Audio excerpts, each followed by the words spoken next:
मेरी प्यारी बहनों, आप सभी को नागपंचमी की ढेरों सारी शुभकामनाएं। आज हमारे चैनल पे श्रवण कीजिएगा नागपंचमी की पौराणिक कथा। भविष्य पुराण के अनुसार सुमंतु मुनि पांडव वंशी राजा सता को धर्म का ज्ञान देते हुए बोले, हे राजन, अब मैं आपके समक्ष पंचमी कल्प का वर्णन करता हूँ। पंचमी तिथि नागों को अति प्रिय होती है और उन्हें आनंद प्रदान करती है।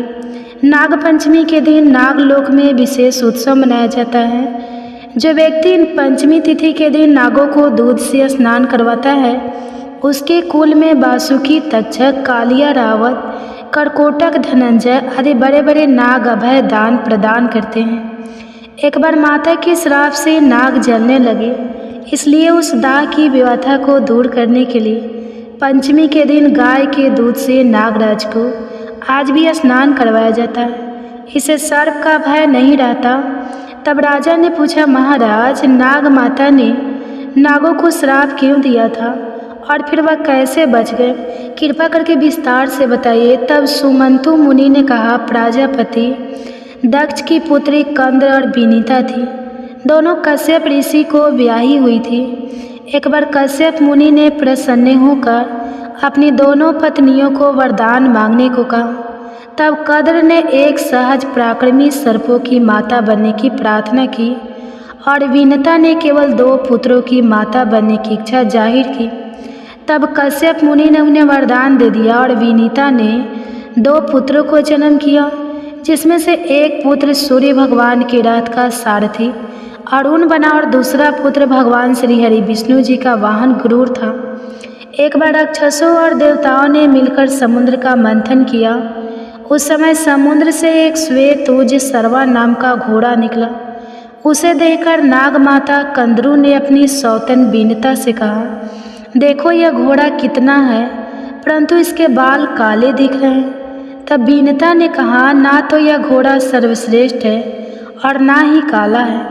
यह सुनकर कंदरू बोली, तुम मेरे साथ शर्त लगाओ कि यदि मैं इस घोड़े के बालों को काले रंग का दिखा दूँ तो तुम मेरी दासी बन जाओगी, और यदि मैं इसे नहीं दिखा सकी तो मैं तुम्हारी दासी बन जाऊंगी। तब विनीता ने इस शर्त को स्वीकार कर लिया और यह तय किया गया कि दूसरे दिन दोनों बहनें उड़कर जाएंगी और ऊंच सर्वा के रंग की जांच करेगी। तब कंद्र ने अपने पुत्र नागों को बुलाकर सारा वृत्तांत बताया और कहा, पुत्रों, तुम घोड़ों के बालों के समान सूक्ष्म होकर ऊंचे सवा के शरीर पर लिपट जाओ, जिससे यह काले रंग का दिखाई देने लगे और मैं अपनी सौतन विंदा को जीतकर अपनी दासी बना सकूं। माता के इसी वचन सुनकर नागों ने कहा, माँ, हम यह छल नहीं करेंगे, फिर चाहे तुम्हारी हार हो या जीत। छल से जितना अधर्म है। पुत्रों के वचन को सुनकर कंदरू ने क्रोधित होकर कहा, तुम सभी मेरी आज्ञा नहीं मानते, इसलिए मैं तुम्हें श्राप देती हूँ। पांडव वंश में उत्पन्न राजा जन्मेजय जब सर्प सत्र करेंगे, उस समय तुम यज्ञ की अग्नि में जल जाओगे। इतना कहकर कंद्र चुप हो गए। माता के श्राप से घबराकर कुछ नाग सूक्ष्म रूप बनाकर ऊंच श्रावस्ती, इसलिए विनीता को कंदरू की दासी बनना पड़ा। कुछ नाग अपनी माता का श्राप सुनकर बहुत घबराए और वासुकी के साथ लेकर ब्रह्मा जी के पास पहुंच गए और ब्रह्मा जी को सारी बात बताई। इस पर ब्रह्मा जी ने कहा कि वासुकी, तुम चिंता मत करो, तुम मेरी बात सुनो। यावर वंश में एक बहुत बड़ा तपस्वी जरत्कारु नाम का ब्राह्मण उत्पन्न होगा। उसके साथ उसी के समान नाम वाली अपनी बहन जरत्कारु का विवाह कर देना और वह जो भी कहे उसका वचन स्वीकार करना। फिर उनका अस्तिक नाम का विख्यात पुत्र उत्पन्न होगा। वह जन्मेजय के सर्प यज्ञ को रोक देगा और तुम्हारी रक्षा करेगा। ब्रह्मा जी के वचन को सुनकर नागराज वासुकी बहुत प्रसन्न हुए और उन्हें प्रणाम करके अपने लोक में आ गए। सुमंतु मुनि ने इस कथा को सुनाकर कहा, हे राजन, वह यज्ञ तुम्हारे पिता राजा जन्मेजय ने किया था। यही बात श्री कृष्ण भगवान ने युधिष्ठिर से कही थी। राजन, आज से 100 वर्ष के बाद सर्प यज्ञ होगा, जिसमें बड़े बड़े विषधर और दुष्ट नाग नष्ट हो जाएंगे। करोड़ों नाग जब अग्नि में दग्ध होने लगेंगे, तब आस्तिक नाम का ब्राह्मण सर्प यज्ञ को रोककर नागों की रक्षा करेगा। ब्रह्मा जी ने पंचमी के दिन यह वरदान दिया था और आस्तिक मुनि ने पंचमी को ही नागों की रक्षा की थी। इसलिए पंचमी तिथि नागों को बहुत प्रिय है। श्रावण शुक्ल पंचमी के दिन भक्ति पूर्वक नागों की पूजा करें और पंचमी को विशेष रूप से दूध और खीर आदि से उनका पूजन करें। इस दिन घर के मुख्य द्वार के दोनों ओर गोबर के द्वारा नाग बनाए दही, दूध, धुरवा, पुष्प, गंध, अक्षत और अनेक प्रकार के दियों से नागों को पूजन करके ब्राह्मणों को भोजन करवाए। ऐसा करने वाले मनुष्य के कुल में कभी सर्पों का भय नहीं रहता। दक्ष पुत्री कंद्र के पुत्रों में सबसे पराक्रमी शेषनाग थे। उनका एक नाम अनंत भी है। जब शेषनाग ने देखा कि उनकी माता तथा भाइयों ने मिलकर वीनता के साथ छल किया है, तो उन्होंने अपनी माँ और भाइयों के साथ छोड़कर गांधामार्दन पर्वत पर तपस्या की और ब्रह्मा जी से वरदान पाया। ब्रह्मा जी ने खुश होकर उन्हें पाताल लोक में सर्पों का राजा बना दिया। इसके अलावा उन्होंने भगवान विष्णु का सेवक बनना अपना सबसे बड़ा पुण्य समझा। उन्हीं के कहने पर शेषनाग ने संपूर्ण पृथ्वी को अपने फन पर धारण कर लिया। क्षीर सागर में भगवान विष्णु शेषनाग के आसन पर ही विराजित होते हैं। उन्होंने भगवान विष्णु के साथ रामायण काल में श्री राम के छोटे भाई लक्ष्मण और महाभारत काल में भगवान विष्णु के कृष्ण अवतार के समय कृष्ण के बड़े भाई बलराम के रूप में अवतार लिया। शेषनाग के पृथ्वी के नीचे जाते ही अर्थात जन लोक में जाते ही उनके स्थान पर उनके छोटे भाई वासुकी का राज तिलक किया गया। वासुकी नाग भगवान शिव के सेवक थे। उनकी पत्नी का नाम सत सरसा है। इनकी बुद्धि सदा शिव से भक्ति में लगी रहती है। धार्मिक ग्रंथों के अनुसार समुद्र मंथन के समय नागराज वासुकी की नीति बनाई गई थी। त्रिपुर दाह के समय वासुकी शिव भगवान के धनुष की डोर बने थे। इनकी भक्ति से प्रसन्न होकर भोलेनाथ ने इन्हें अपने गले का आभूषण बना लिया। इस प्रकार नागों की पौराणिक कथा पूर्ण होती है। अब सुनिए मनोकामनाओं को पूरा करने वाली नाग पंचमी की व्रत कथा। प्राचीन समय में एक सेठ जी के 7 बेटे थे। सातों का विवाह हो चुका था। सबसे छोटे बेटे की पत्नी श्रेष्ठ चरित्र की विदुषी और सुशील थी, लेकिन उसका कोई भाई नहीं था। एक दिन बड़ी बहू ने घर लिपने को पीली मिट्टी लाने के लिए सभी बहुओं को भी साथ चलने को कहा, तो सभी लिया और खुरपी लेकर मिट्टी खोदने लगी। जिस जगह पर वह मिट्टी खोद रही थी वहीं पर एक सांप निकला, जिसे बड़ी बहू खुरपी से मारने लगी। यह देखकर छोटी बहू ने उसे रोकते हुए कहा कि इसे मत मारो, यह बेचारा तो निरपराध है, इसने कुछ भी नहीं किया। यह सुनकर बड़ी बहू ने उस सांप को नहीं मारा।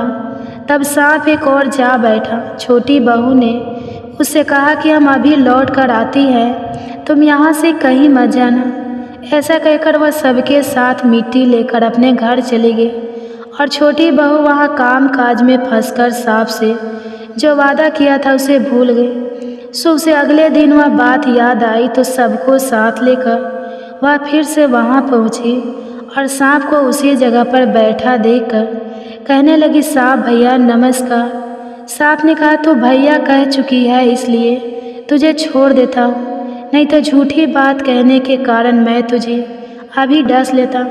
तब छोटी बहू बोली, भैया मुझसे भूल हो गई, उसके लिए मुझे माफ़ कर दो।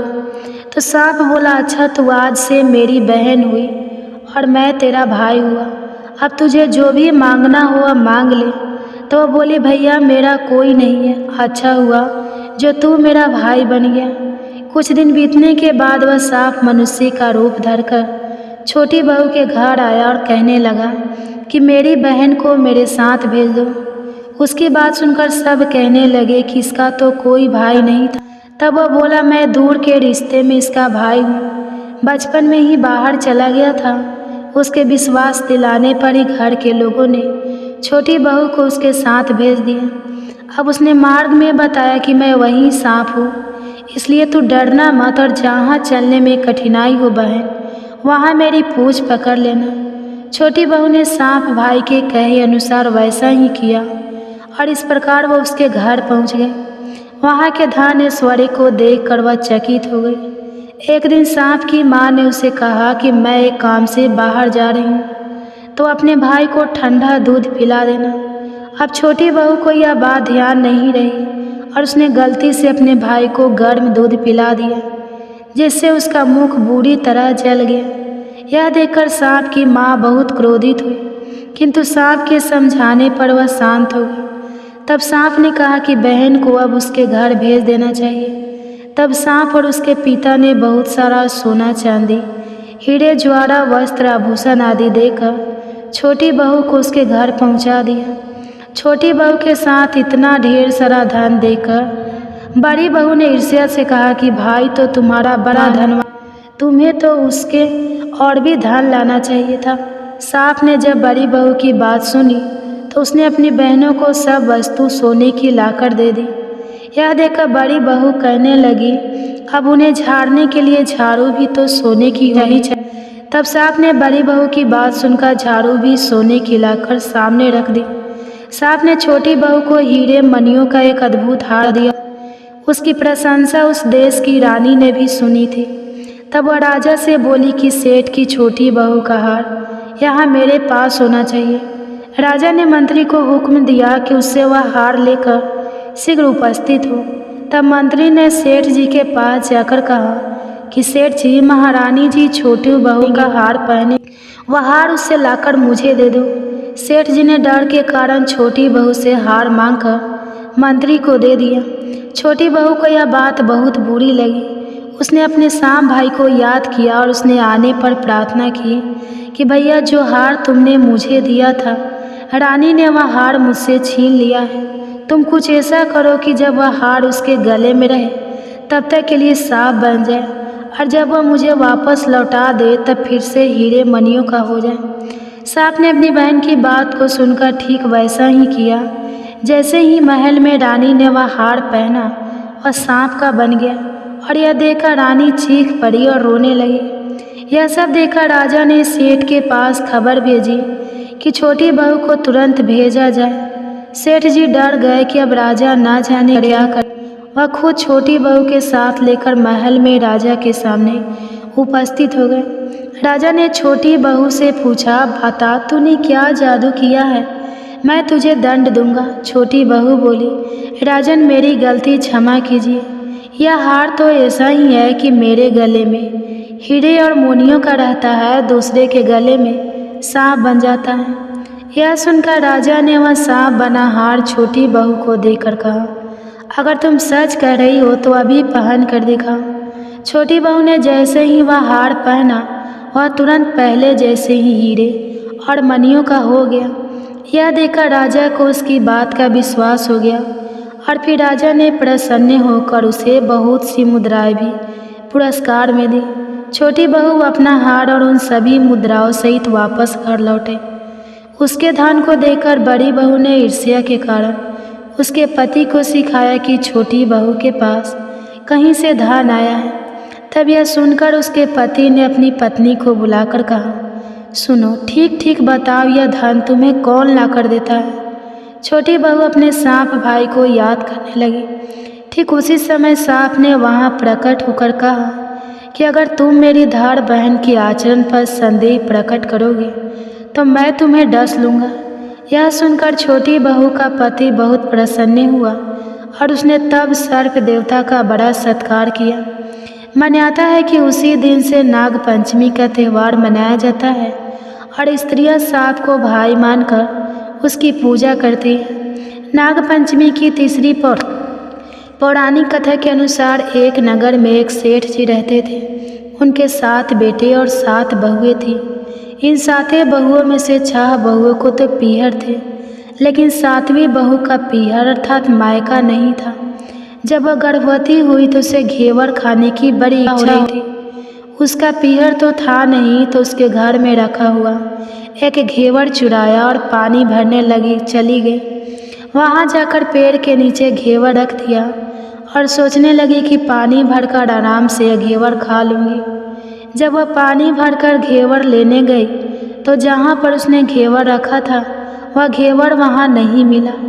उस पेड़ के पास एक बाम्बी थी। उसमें एक नागिन रहती थी। वह नागिन भी उस समय गर्भवती थी। घेवर को देखकर नागिन की इच्छा उस घेवर को खाने की हुई और उसने घेवर खा लिया। उस नागिन ने सोचा कि अगर साहूकार की बहू मुझे गाली देगी तो मैं उसे डस लूँगी, और अगर कुछ नहीं कहेगी तो इसे बिना पीहर की को पीहर दिखा दूँगी। साहूकार के बेटे की बहू ने कहा कि शायद कोई मेरी जैसी ही होगी जिसने यह घेवर खा लिया होगा। ऐसा सुनकर नागिन को बड़ी खुश हुई और उसने अपने बेटों से कहा कि तुम इंसान का रूप बनाकर जाओ और साहूकार के बेटे की बहू को लेकर आओ। नागिन के बच्चे इंसान का रूप बनाकर अपनी माँ के कहे अनुसार साहूकार के घर चले गए। वहाँ जाकर कहने लगे कि हम अपनी बहन को लेने आए। तब सास ने कहा कि इससे पहले तो कभी बहू का कोई भाई नहीं आया, इतने दिन कहाँ थे? तब उन्होंने कहा कि जब हमारी बहन का जन्म हुआ तब हम नानी के घर थे, और जब उसका विवाह हुआ तब हम परदेश कमाने के लिए गए हुए थे, इसलिए नहीं आ पाए। उन लड़कों ने बहुत सारे कपड़े, गहने और मिठाइयाँ बहन के सास और जेठानियों के लिए लाकर दिए। यह सब देखकर सास बड़ी खुश हुई और जेठानी मन ही मन यह सब देखकर बड़ी जल रही थी। सास ने बहू को उसके भाइयों के साथ भेज दिया। बाम्बी के पास जाकर उन्होंने कहा कि बहन, हम नाग हैं। उस दिन जब तुमने पेड़ के नीचे घेवर रखा था तब तुम्हारा घेवर हमारी माँ ने ही खाया था। उन्होंने तुम्हें अपनी बेटी माना है, इस नाते से तुम तो हमारी बहन हो। बहन, अब तुम हमारी पूँछ को पकड़ लो और डरना मत। उनके कहने पर बहन पूँछ पकड़कर बाम्बी में चली गई। वहाँ पर उन्होंने उसे बहुत लाड़ प्यार और सुख से रखा। वहीं पर छोटी बहू ने एक बच्चे को जन्म दिया। वह बालक थोड़ा बड़ा हुआ तब की बात है। पड़ोसन ने साहूकार के बेटे की बहू को सिखा दिया कि अगर तू अपनी माँ की इतनी ही लाडली है तो अपनी माँ से कहना कि आज तो नागों को दूध मैं ही पिलाऊंगी। पड़ोसन का ताना छोटी बहू को सहन नहीं हुआ और वह माँ से जीत करके नागों को ठंडा दूध पिलाने लगी। दूध अभी तक ठंड नहीं हुआ था, दूध अभी गर्मी था। उससे पहले ही उसके बेटे ने दरवाज़ा खटखटा दिया। दरवाज़ा खटखटाने की आवाज़ सुनकर छोटे बड़े सारे नाग दूध पीने के लिए दौड़ पड़े, और जैसे ही उन्होंने दूध के कटोरे में डाला तो बहुतों का मुंह जल गया। तब नाग क्रोधित होकर कहने लगे कि अब हम अपनी बहन को काटेंगे। उसकी माँ ने उन्हें समझाते हुए कहा कि अपनी बहन को मत काटो, यह तो तुम्हें आशीर्वाद देगी। तब साहूकार के बेटे की बहू बोली, जियो मारा नाग नागिन, जियो मारा खाओ बाया, वीर बीर उठावे दिखनी, रो चीर चीर तो फाट पान पाया। वीर जीवत रहे। थोड़े दिन बीत जाने के बाद पड़ोसन ने फिर से ताना मारा कि अगर तेरी माँ तुझ पर विश्वास करती हो तो तुझे सातों कोठे की चाबी दे देती। अब छोटी बहू ने अपनी माँ से जिद की और चाबी ले ली। जब चाबी ली और ताला खोला तो अंदर झूले में नाग बाबा झूल रहे थे। उसने नाग बाबा से कहा, सत सियाराम बाबा। उन्होंने कहा कि तूने सत सियाराम कर लिया, वरना मैं तुझे अभी डस लेता। तब उसने कहा कि आप तो मेरे पिता हो, भला मुझे कैसे डर सकते हो? और कहने लगे, जियो नाग नागन, जियो बासुकी नाग, जिन मेरो लाड़ लड़ाया 9 करोड़ को हार नाग देवता ने। यह बात सुनते ही उसे 9 करोड़ का हार दे दिया। माँ ने अपने बेटे से कहा, भाई तो अब बड़े घरों में हार डालने लगी है, उसे घर पहुँचा दो। नागों ने साहूकार के बेटे की बहू को बहुत से कपड़े गहने दिए और वापस उसके ससुराल पहुँचा दिया। थोड़े दिनों के बाद ही उसका बालक झाड़ू तोड़ रहा था। ताई ने कहा, झाड़ू मत तोड़, इतना ही तोड़ने का शौक है तो तेरे नाना नानी के यहाँ से लाया होता। यह ताना सांपों ने सुन लिया और जाकर माँ से कहा तो माँ कहने लगी, 2 झाड़ू सोने की बनवाओ, 2 चांदी की बनवाओ और दे आओ। ताई आ गई और कहने लगी, इसके तो ताने मारने से भी धन बढ़ता है। अब कुछ दिनों के बाद ही छोटी बहू का बालक गेहूँ बिखेर रहा था। ताई ने फिर ताना मारा, गेहूँ बिखेरने का शौक है तो नाना मामा से ले आता, हमारे यहाँ तो मत बिखेर। सांपों ने सुन लिया और जाकर अपनी माँ से कहा तो माँ ने कहा, बेटा 2 बोरी दाने सोने के घड़ा और 2 बोरी दाने चांदी के घड़ा और दे आओ ताई आ गई देकर कहने लगी, इसे ताने मत मारो, छोटी बहू को तो ताने मारने से भी इसका धन बढ़ता है। अब छोटी जेठानी लकड़ी लेने गई। जहाँ पर वह लकड़ी लेने गए वहाँ पर सांप बैठा हुआ था। उसने सोचा सबसे छोटी को पहले भेजना चाहिए, सांप उसे खा जाएगा तो सारी मुसीबत ही मिट जाएगी। अब छोटी बहू लड़की लेने गई तो वहाँ सांप बैठा हुआ था। वह बोली, भैया राम राम।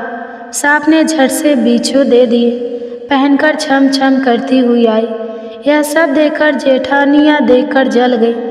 2-4 दिन बाद पान की गड्डिया में एक सांप देखा तो बड़ी जेठानी ने सबसे छोटी को पान लेने भेजा। सोचा आज तो सांप जरूर छोटी को काट लेगा।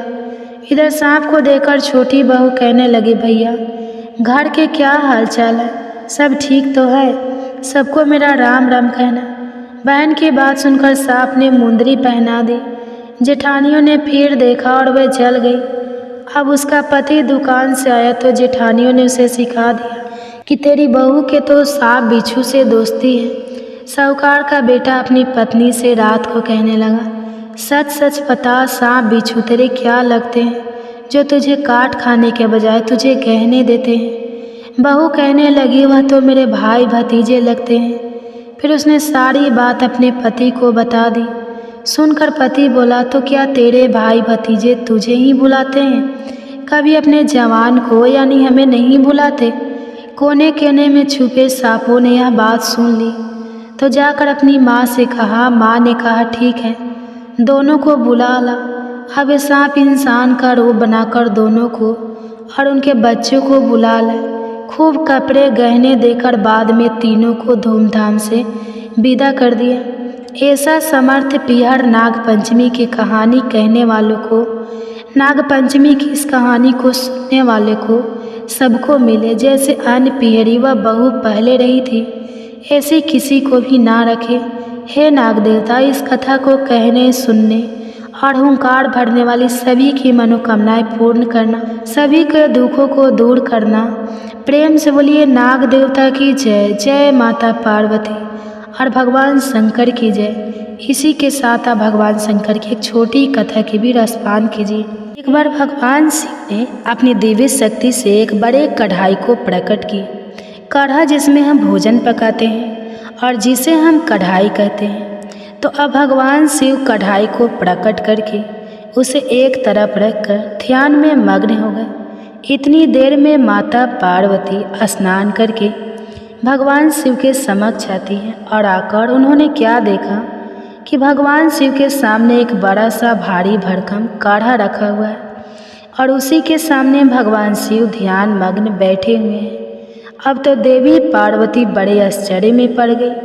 अब वे महादेव के ध्यान से बाहर निकलने की प्रतीक्षा करने लगे। जब महादेव का ध्यान समाप्त हुआ तब देवी पार्वती ने पूछा, हे देव, हे त्रिलोकीनाथ, हे मेरे प्रभु, बड़ा ही आश्चर्य है प्रभु, यह भारी भरकम बड़ा सा कढ़ा यह किस लिए लाया गया है? इससे पहले कि माता पार्वती आगे कुछ पूछती, भगवान शिव मुस्कुराते हुए बीच में बोले, देवी, हे पार्वती, आप इस कढ़ाई को देखकर इतना आश्चर्य मत कीजिए, क्योंकि आप हर दिन कोई ना कोई प्रश्न लेकर हमारे सामने प्रस्तुत हो जाती हैं और जब मैं उसका उत्तर देता हूँ और कहानी सुनाकर आपका मन बहलाता हूँ तभी आपको संतुष्टि होती है। इसलिए देवी आज हमने इसी का प्रबंध किया है।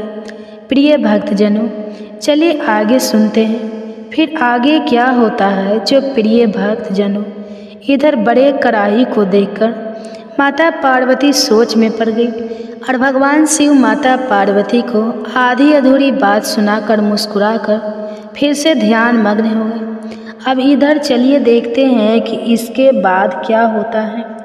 इधर अनंत ब्रह्मांड में चारों युग, चारों भाई एक साथ बैठकर बात कर रहे होते हैं। चारों एक साथ बैठे थे। अब बातों ही बातों में एक दूसरे से वाद विवाद करने लगे। सब आपस में यही कहने लगे कि हम तुमसे बड़े हैं, हम तुमसे महान हैं, तो कोई कहता है हम तुमसे श्रेष्ठ हैं। अब सभी खुद को एक दूसरे से श्रेष्ठ बताने की कोशिश करने लगे। तब सबसे पहले सतजू कहने लगा, कि अरे मूर्खों, तुम सब मुझसे छोटे हो, भला तुम मेरी बराबरी कैसे करने लगे। जब त्रेता युग ने सतयुग की यह बात सुनी तो उसने कहा कि तुम सबसे बड़े कैसे हो सकते हो। अरे तुम सब में से बड़ा तो मैं हूँ, मैं ही सर्वश्रेष्ठ। तुम सब मुझसे भला श्रेष्ठ कैसे हो सकते हो। इतने में ही द्वापर युग भी बोल उठा कि तुम मुझसे श्रेष्ठ कैसे हो सकते हो। अरे तुम सब में से श्रेष्ठ तो मैं हूँ, तुम लोगों का श्रेष्ठ होने का तो कोई सवाल ही नहीं उठता। अब उन सब की बात सुनकर भला कलयुग कैसे चुप रहता। कलयुग भी बीच में बोल उठा, तुम तीन मुझसे श्रेष्ठ बन रहे हो। अरे असलियत तो तुम जानते ही नहीं, असलियत तो यही है कि श्रेष्ठ मैं ही हूँ। इस तरह से अब वाद विवाद करते करते वे चारों युग आपस में ही लड़ाई झगड़ा करने लगे। अब चारों युगों ने मिलकर एक योजना बनाई। वे आपस में कहने लगे कि इस तरह तो वाद विवाद करके कोई फैसला ही नहीं हो पाएगा, हम सब मिलकर क्यों न कैलाश पर्वत पर चले।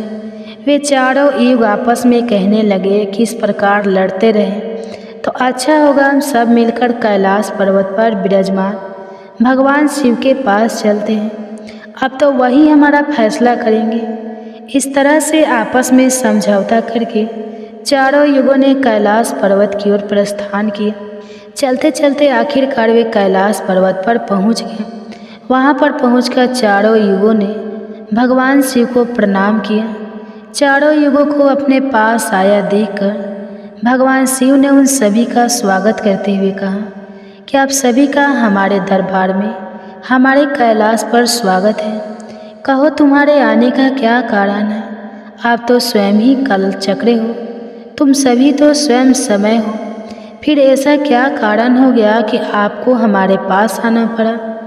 भगवान शिव के इस प्रकार पूछने पर चारों युगों ने कहा कि हे सृष्टि के रचयिता, हे प्रभु, हे महादेव, हम चारों युगों में विवाद खड़ा हो गया है और हम सब में एक दूसरे से बड़ा होने की बात पर होड़ लग गई है। इसी समस्या का समाधान पाने के लिए हे प्रभु हम आपके समक्ष पधारे हैं। हम इस समस्या का समाधान खुद से करने में असमर्थ थे, इसलिए प्रभु अब तो आप ही हमारी इस समस्या का कोई समाधान ढूंढिए।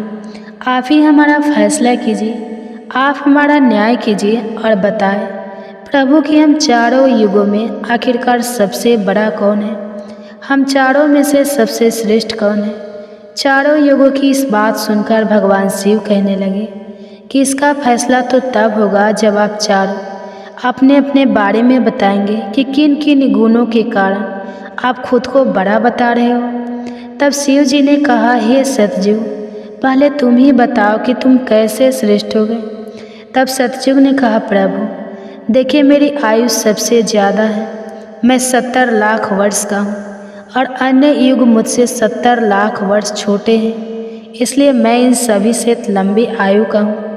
सतयुग की बात सुनते ही अब कलयुग बोल उठा कि प्रभु व्यक्ति कभी भी आयु से बड़ा नहीं होता, व्यक्ति के गुणों से बड़ा होता है। अब देखिए भगवान शिव ने कलयुग की इस दलील को मान लिया और सतयुग से कहा, हे सतयुग, तुम इस तरह आयु में बड़े होने से तो बड़े नहीं हो सकते।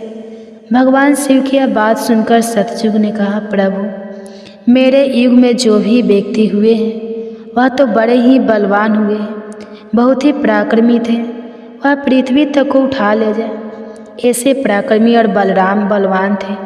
और जब मेरा राज्य था तब उसमें भगवान श्री हरि विष्णु ने भी कई अवतार धारण किए थे। वराह अवतार भी मेरे ही काल में हुआ था, नरसिंह अवतार भी मेरे ही युग में हुआ था, यहाँ तक कि प्रभु मत्स्य अवतार भी तो मेरे ही युग में हुआ था। सतयुग को अपने बारे में इस तरह बढ़ाई करते देखकर त्रेता युग बोल उठा, नहीं नहीं, प्रभु श्री हरि विष्णु के अवतार लेने से सतयुग बड़ा भरा कैसे हो सकता है। प्रभु मर्यादा पुरुषोत्तम भगवान श्री रामचंद्र जी का अवतार तो मेरे ही युग में हुआ था। उन्होंने संसार को मर्यादा और धर्म पालन सिखाया। रावण जैसे महापंडित और कुंभकर्ण जैसे महान बलवान भी तो मेरे ही शासन काल में हुए थे। प्रभु इस तरह सतयुग मुझसे बड़ा नहीं हो सकता, फिर इन सब में से तो बड़ा मैं ही हुआ। बस फिर क्या था, जब यह बातें द्वापर ने सुनी तो द्वापर युग महादेव से बोल उठा, हे महादेव, हे प्रभु, यह दोनों बड़े बन रहे हैं, किंतु यह दोनों बड़े कैसे हो सकते हैं? आप देखिए ना प्रभु, आप तो जानते ही हैं, जब मेरा शासन काल आया तो मेरे ही तो शासन काल में भगवान श्री कृष्ण ने अवतार लिया था और जो 16 कलाओं से संपन्न थे, परिपूर्ण थे, पर ब्रह्मा थे, उन्होंने ऐसा विराट रूप दिखाया जो कभी स्वयं भगवान विष्णु ने भी नहीं दिखाया था। इसलिए हे प्रभु, हे भोलेनाथ, यह दोनों योद्धाओं की बात करते हैं तो मेरे शासन काल में भी बड़े बड़े योद्धा द्रोणाचार्य, कर्ण, भीष्म, पितामह, युधिष्ठिर, अर्जुन, भीम, नकुल, सहदेव, कंस आदि ये भी तो मेरे ही शासन काल में हुए थे प्रभु। यहाँ तक कि बलराम जी भी मेरे ही शासन काल में तो हुए थे। अब बताइए प्रभु, मेरे शासन काल में कौन सा योद्धा भला इन योद्धाओं से कम था? इन सबसे तो श्रेष्ठ मैं ही हूँ। तब तक कलियुग भी बोल उठा कि प्रभु, मैं इनकी बातें सही मानता हूँ, लेकिन इन तीनों के शासन काल में जो भी योद्धा हुए थे, जो भी अवतार हुए थे, उनमें कई काम चोरियाँ पाई गई थी, और जिनके शासन काल में काम चोरी वाले मनुष्य होते हैं, वे भला श्रेष्ठ कैसे हो सकते हैं? कलियुग कहने लगा, नहीं भगवान, मेरा शासन काल सबसे अच्छा है, क्योंकि मेरा शासन काल तो अच्छी अच्छी और नई नई तकनीकों से परिपूर्ण है। मेरा युग मशीनों का युग है, इसलिए मेरा शासन काल सबसे श्रेष्ठ है। अब भगवान शिव उन चारों युगों की बात को, उनके वाद विवाद को सुनकर मन ही मन विचार करने लगे कि किस प्रकार से इन सब की बातों का फैसला किया जाए और किस युग को श्रेष्ठ साबित किया जाए। वहीं पास में ही जगत जननी माता पार्वती भी भगवान शिव के साथ विराजमान थी, जो कि इन सभी युगों के वार्तालाप को बड़े ही ध्यानपूर्वक सुन रही थी। तभी माता पार्वती महादेव से कहने लगी, हे प्रभु, आप मन ही मन किस बात का विचार कर रहे हैं? अगर आपने इनका फैसला नहीं किया तो यह चारों भाई तो फिर आपस में ही कट मर जाएंगे, आपस में इस तरह की झगड़ा करते रहेंगे प्रभु। इसलिए आपको इनका फैसला तो तुरंत ही करना होगा। अगर इन्होंने ऐसा किया तो सृष्टि का तो काल चक्र ही रुक जाएगा, समय का प्रभाव ही रुक जाएगा। इसलिए हे भोलेनाथ, अब आप ही कुछ कीजिए। माता पार्वती के इस आग्रह को सुनकर महादेव कहने लगे, हे देवी, ठीक है, मैं समस्त युगों की बात मानता हूँ और मैं ही इन चारों युगों की बात का फैसला करूँगा। इसके बाद भगवान शिव ने चारों युगों से कहा, चलो ठीक है, अब मैं तुम चारों की परीक्षा लूँगा। जो इस परीक्षा में सफल हुआ वही श्रेष्ठ साबित हुआ। सतयुग बोल उठा, हे भगवान, आप जो चाहे हमारी परीक्षा ले सकते हैं, लेकिन सत्य तो यही है प्रभु कि सबसे बड़ा तो मैं ही रहूँगा। भगवान शिव की बात मानकर आखिरकार चारों युग परीक्षा देने के लिए तैयार हो गए। तब भगवान शिव ने माता पार्वती की तरफ मुस्कुराते हुए देखा और फिर कहा, हे देवी, आप आश्चर्यचकित थी ना कि मैंने अपने सामने यह कढ़ा किस लिए रखा है? तो अब इस कढ़ाई का समय आ गया है। आपने मुझसे प्रश्न किया था कि यह कढ़ाई मैंने किस लिए रखा है और यह फरसा किस उद्देश्य के लिए है। तब क्या था, भगवान शिव ने देखते ही देखते लोहे के फरसे को कैलाश पर्वत के नीचे एक तलहटी में रख दिया और फिर उस कढ़ाई फरसे के पास में ही चावल का एक ढेर भी लगा दिया। फिर भगवान शिव ने चारों युगों को बुलाया और कहा कि तुम चारों ही देख रहे हो ना, इसी से तुम चारों की अभी परीक्षा हो जाएगी। फिर भगवान शिव ने सतयुग से कहा, हे सतयुग, तुम मेरे 500 गणों को जो यहाँ बैठे हुए हैं भोजन बनाकर खिलाना है और इस परसे में रखे हुए चावल को बनाना है और इन चावलों को तुम्हारे ही युग का कोई व्यक्ति बनाएगा और मेरे यहाँ पर जितने भी गण हैं वह सब भोजन करेंगे। इसके बाद भगवान शिव ने आगे कहा, सतयुग, अब तुम्हारे ही युग का कोई व्यक्ति बनाओ और उसे यहाँ भोजन बनाने के लिए भेज दो। तब तक हम सभी लोग यहाँ खड़े होकर देख रहे हैं। भगवान शिव की बात जब सतयुग ने सुनी तो उसने ही बड़ा बलवान योद्धा बनाया। फिर सतयुग ने उस योद्धा से कहा कि जाओ बेटा, इस कढ़ाई में चावल बनाओ और बनाकर भगवान शिव के इन सभी 500 गणों को भोजन करा। अपने स्वामी की बात सुनकर वह सतयुग का व्यक्ति वहां आकर के देखता है, जो हजारों टन से भी ज़्यादा का कड़ा है। उसने वहां पर एक चूल्हा तैयार किया और उस चूल्हे पर उस कढ़ाई को रखकर लकड़ियों की व्यवस्था की। आग जलाई और उस कढ़ाई में पानी डाला, फिर चावल डाले और जब चावल बनकर तैयार हो गए तब उसने भगवान शिव के सभी गणों को एक पंक्तियाँ में बैठा दिया और उन सभी को उसने भोजन कराया। सभी गुणों को भोजन कराने के बाद वह बलवान योद्धा अपने स्वामी सतयुग के पास वापस आया और उसे प्रणाम किया। तो सतयुग ने शाबाशी से उसकी पीठ थपथपाई और कहा कि आज तुमने मेरी लाज रख ली, अब तुम यहाँ से जा सकते हो। इसके बाद भगवान शिव ने त्रेता युग से कहा कि त्रेता, अब तुम अपने युग के कोई व्यक्ति को भेजो और यह जो कढ़ा रखा हुआ है इनमें चावल बनाकर मेरे सभी गणों को खिलाओ। त्रेता ने सुना तो कहने लगा कि ठीक है प्रभु, जैसी आपकी आज्ञा। अब त्रेता युग ने भी अपने समय के समान महान बलशाली कुंभकर्ण जैसे बलवान व्यक्ति को उत्पन्न किया और उससे कहा कि हे पुत्र, यह मेरे परीक्षा की घड़ी है। तुम्हें भगवान शिव के समस्त सभी समक्ष गणों को भोजन बनाकर खिलाना है। त्रेता युग के व्यक्ति ने उसे प्रणाम किया और उसके बाद वह वहाँ से तलहटी में चला गया। तलहटी में आकर उसने चूल्हा बनाया, लकड़ियों की व्यवस्था की, आग जलाई और एक हाथ से ही उस भारी भरकम कढ़ाई को उठाकर देखते ही देखते चूल्हे पर रख दिया। फिर उसमें पानी डालकर चावल डाले और जब चावल पक गए तब सभी गणों को बुलाकर उन्हें खाने के बाद भोजन कराया। इसके बाद वह वहाँ से तुरंत कैलाश पर्वत पर पहुँच गया, जहाँ पर चारों युग विराजमान थे। इस प्रकार से त्रेता युग ने भी अपना कार्य पूर्ण किया। अब बारी आई द्वापर युग की। भगवान शिव ने द्वापर युग से कहा, हे द्वापर, अब मैं तुम्हारी परीक्षा लूँगा। जिस प्रकार से सतयुग और त्रेता युग ने परीक्षा दी है, ठीक इसी प्रकार से तुम्हें भी अब परीक्षा देनी होगी।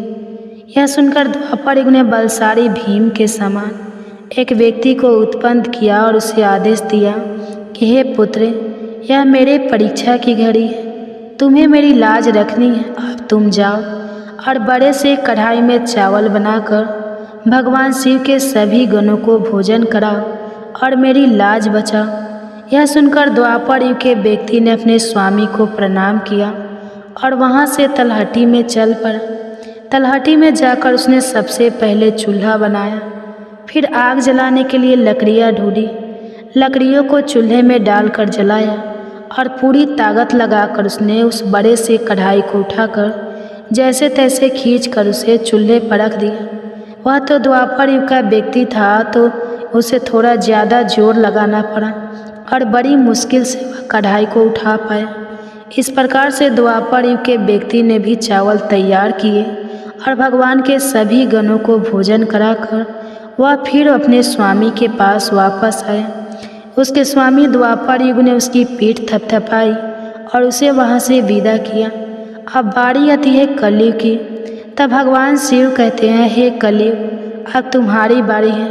तुम उस कढ़ाई का वजन देख रहे हो ना, उसका वजन कम नहीं होगा, उसका वजन उतना ही रहेगा, हजारों टन का। लेकिन अब तुम्हें परीक्षा देनी है। तुम तो मानने को तैयार ही नहीं थे कि तुम सबसे छोटे हो, लेकिन तुमने माना ही नहीं। तुम्हारे युग के आदमी की आयु भी मात्र 100 वर्ष की है। सतयुग की आयु 1 लाख वर्ष होती है, त्रेता युग में 10,000 होती है और द्वापर में 1,000 होती है। और हे कलयुग, तुम्हारे शासन में तो मात्र 100 वर्ष की आयु है। तुम्हारा आदमी भी छोटा होता है। जब भगवान शिव की बातें कलयुग ने सुनी तो कलयुग कहने लगा कि ठीक है प्रभु, मैं आपकी बात मानता हूँ, लेकिन आप मुझे पहले ही इस तरह से कहकर हताश मत कीजिए। प्रभु, आप तो एक न्यायकर्ता हैं, आपको सभी को बराबर मौका देना चाहिए। भगवान शिव कहने लगे, हे कलयुग, यह कढ़ाई देख रहे हो, हजारों टन का है। वहाँ चावल रखा है, हजारों किलो टन के हैं। और हे कलयुग, तुम्हारा व्यक्ति क्या यह काम कर पाएगा? कलयुग ने कहा, ठीक है प्रभु, अब आप मेरी करनी भी देखिए। कलयुग की बातें सुनकर तीनों युग उस पर हंसने लगे। भगवान शिव भी कलयुग की बातें सुनकर बड़े ही आश्चर्यचकित थे। अब कलयुग ने भगवान शिव से आज्ञा लेकर बड़े ही बुद्धिमान व्यक्ति को पैदा किया, जो बड़ा ही दिव्य व्यक्ति था। वह बहुत ही बुद्धिमान और सर्वगुण संपन्न था। इस तरह के गुणवान व्यक्ति को कलयुग ने पैदा किया और पैदा करने के बाद वह उस व्यक्ति से कहने लगा कि मेरे बेटे, अब तुम ही अपनी शक्ति दिखानी है। कठिन परीक्षा का समय है। यदि तुम इसमें सफल हो गए तो मैं चारों युगों में सबसे छोटा हो जाऊंगा। कलयुग की बात सुनकर वह व्यक्ति अपने महाराज से कहने लगा, हे महाराज, इस एक कढ़ाई की बात करते हैं, आप इसे हजारों कढ़ाई भी अगर मेरे सामने आ जाए तो वह भी मेरे सामने कुछ नहीं है। जब उस कलयुग के व्यक्ति की यह बातें तीनों युगों ने सुनी तो वे उस पर हंसने लगे। अब वे हंस कर आपस में कहने लगे कि आज एक छोटा सा आदमी जिसकी लंबाई मात्र 3 हाथ है, यह भला क्या कर लेगा, जबकि हम युगों की लंबाई तो बहुत अधिक है। प्रिय भक्तजनों, यह बात तो बिल्कुल सत्य है कि सतयुग के लोगों की लंबाई 21 हाथ और त्रेता युग के व्यक्ति की लंबाई 14 हाथ थी और द्वापर युग के व्यक्ति की लंबाई 7 हाथ थी और अब कलयुग के व्यक्ति की लंबाई तो मात्र 3 हाथ ही होती है। तीनों युग अब बड़ी जोर जोर से कलयुग पर हंस रहे थे। इधर कलयुग का आदेश पाकर वह कलयुगी व्यक्ति उस तलहटी में गया। तलहटी में आकर उसने देखा कि कढ़ाई का वजन तो सचमुच बहुत ही ज़्यादा है, इसे मैं आसानी से उठा नहीं पाऊंगी। तो उस व्यक्ति ने दिमाग लगाया और उस कढ़ाई के नीचे मिट्टी खोदना शुरू कर दिया। कढ़ाई तो उसने हिलाया तक नहीं, बल्कि उस कढ़ाई को बिना हिलाए डुलाए उसके नीचे एक भट्ठी तैयार कर दी। अब उसे लकड़ियाँ ढूंढने में भी ज़्यादा समय नहीं लगाना पड़ा, क्योंकि वहीं पर कुछ अधली लड़कियाँ पड़ी हुई थी। वह कलयुग का व्यक्ति कितना दिमाग वाला था, उसने कुछ भी नहीं किया, कढ़ाई के नीचे भट्ठी खोद दी और उसी में आग जला दी। चावल को कढ़ाई में डाल दिया और चावल में पानी डाल दिया। चावल इस प्रकार पककर तैयार हो गया। तब उसने भगवान शिव के 4 गणों को बुलाया और उन गणों से कहा कि आप मेरा साथ दीजिए और इन चावलों को आपस में परोस लीजिए। यह बात सुनते ही भगवान शिव के 4 हष्ट-पुष्ट गण चल देते हैं और देखते ही देखते कतार में बैठे सभी शिवगणों को उन 4 विशाल गणों ने चावल परोस दिए। इस प्रकार सभी गणों ने भोजन कर लिया। तब कलयुग के व्यक्ति ने उन 4 गणों से कहा कि अब आप सभी भोजन कर सकते हैं। तब कलयुग के उस व्यक्ति ने उन 4 गणों को भी भोजन कराया, फिर उस कढ़ाई को साफ किया और कढ़ाई को वहीं छोड़ दिया। इस तरह उसका काम भी पूरा हो गया। अब कलयुग का वह व्यक्ति भी अपने स्वामी के पास कैलाश पर्वत पर आ गया और कहने लगा कि हे प्रभु, मैंने आपका काम कर दिया है। कलयुग ने यह सुना तो बहुत खुश हुआ। तब उसने उस कलयुगी व्यक्ति की पीठ थपथपाई, फिर कहा कि हे पुत्र, तुमने बहुत अच्छा काम किया और इस परीक्षा की घड़ी में मेरा साथ दिया। ऐसा कहकर कलयुग ने उस व्यक्ति को वहाँ से विदा कर दिया।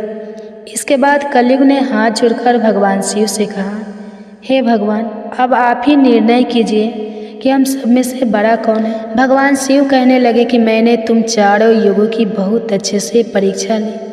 जब सतयुग की बारी आई तो उसने चूल्हा बनाया, उस पर कढ़ाई रखा, आग जलाई, चावल डाला, पानी डाला। फिर चावल पक गए तो उसने मेरे गणों को बिठाकर उसने स्वयं उन्हें भोजन परोसा, उन्हें खिलाया और अपना कार्य पूरा किया। जब त्रेता और द्वापर की बारी आई तो उन्होंने भी बिल्कुल ऐसा ही किया। अब बारी थी कलयुग की। शायद तुमने देखा नहीं कि मात्र 3 हाथ का व्यक्ति, जिसकी बुद्धि देख लीजिए, ये कढ़ाई कितनी भारी भरकम और बड़ी थी। उसकी बुद्धि देखो, उसने उस कढ़ाई में चावल बना दिए जिस कढ़ाई को वह हिला तक नहीं सकता था। और मेरे इतने गण थे, अगर वह व्यक्ति बाल्टियों से चावल परोसता तो शायद वो परेशान हो जाता। अब देखिए उसकी बुद्धि, उसने उतने में ही 4 गणों को अपनी सहायता के लिए बुलाया और उन 4 गणों को भोजन परोसा और स्वयं बैठा रहा। और ऊपर से उसने बिना हाथ लगाए उस कढ़ाई को भट्ठी पर भी रखा था। यह कितना बुद्धिमान व्यक्ति था और इसलिए यह युग भी बहुत बुद्धिमान हुआ। तब भगवान शिव ने उन चारों युगों से कहा कि कलयुग बुद्धिमान व्यक्ति का युग होगा। तुम सब जैसा शासन करते आए हो, चलो ठीक है, तुम सब की धर्म और निष्ठा भी रही है, सभी ने धर्म का अच्छे से पालन भी किया है, चलो ठीक है। लेकिन तुम्हारे युग के व्यक्तियों में बुद्धि का अभाव था, जिन्होंने कभी अपनी बुद्धि का उपयोग नहीं किया। अब देख लो, रावण और कुंभकर्ण जैसे असुर ने भगवान विष्णु के अवतार को ही नहीं पहचाना और अज्ञानता व शून्य से ही युद्ध कर बैठे, और कारण यह हुआ कि वे युद्ध में मारे गए। अगर उन्हें बिल्कुल भी अपनी बुद्धि का प्रयोग किया होता तो उनका इस प्रकार सर्वनाश नहीं होता।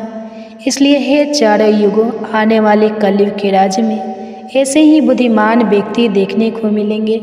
ऐसी ही तकनीक, ऐसी ही मशीनें बनाएंगे जिससे वे बैठे बैठे ही सारा काम कर सकते हैं, बैठे बैठे ही कोई भी काम कर सकते हैं। कलयुग में व्यक्ति एक ही दिन में भगवान को प्राप्त कर लेगा। इस प्रकार से भगवान शिव ने चारों युगों की समस्याओं का समाधान किया और कहा कि कलयुग की सबसे श्रेष्ठ युग है। यह सुनकर चारों युग अपने अपने धाम को संतुष्ट होकर लौट गए। माता पार्वती भी यह सब कुछ देख और सुनकर बड़ी प्रसन्न हुई। उनके मन में उठी जिज्ञासा भी शांत हो चुकी थी और उनका मन भी बहल चुका था। तो प्रिय भक्तजनों, आज की कथा अगर पसंद आई हो तो वीडियो को लाइक कीजिएगा, शेयर कीजिएगा, चैनल को सब्सक्राइब कीजिएगा और कमेंट्स में हर हर महादेव जरूर लिखिएगा। इसी के साथ आज आप हमारे चैनल पर शिव महापुराण की कथा भी जरूर सुनिएगा। तो प्रेम से बोलिए ओम नमः शिवाय।